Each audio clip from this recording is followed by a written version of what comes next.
लेकिन एक कानूनी प्रक्रिया होती है, वो तो आपको फॉलो करनी पड़ेगी।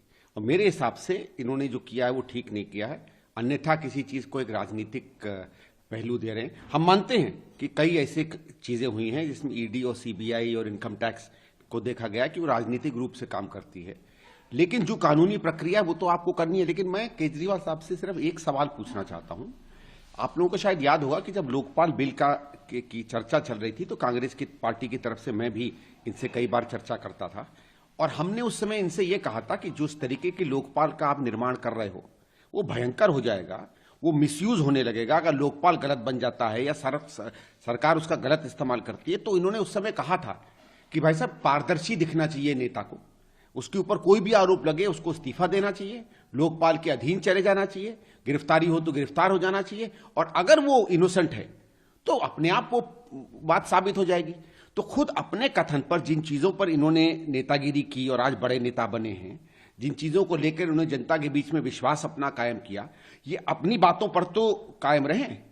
मुझे तो लगता है कि ये अपनी ही विचारधारा के सबसे बड़े धोखेबाज बनते जा रहे हैं। ये बात ठीक नहीं है। देखिए, आप अगर इनोसेंट हैं तो कोई दिक्कत नहीं है।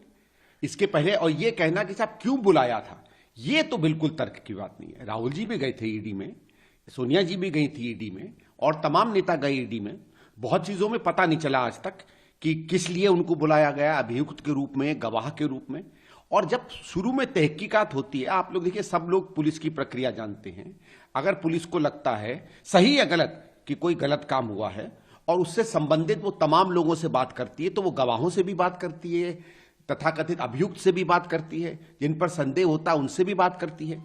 पुलिस को थोड़ी शुरू में पता रहता है कि इसमें इनोसेंट कौन है और गिल्टी कौन है। अगर वो बात ही नहीं करेगी तो पता कैसे चलेगा। एक मुख्यमंत्री होके आप पूरी की पूरी प्रक्रिया पर अनर्गल सवाल उठा लें, ये गलत। हाँ, ये आपका कहना कि ईडी पर हमको भरोसा नहीं है, हम चाहेंगे कि वो न्याय दे जबकि वो न्याय नहीं देती है, ये सब कमेंट में चल जाते हैं।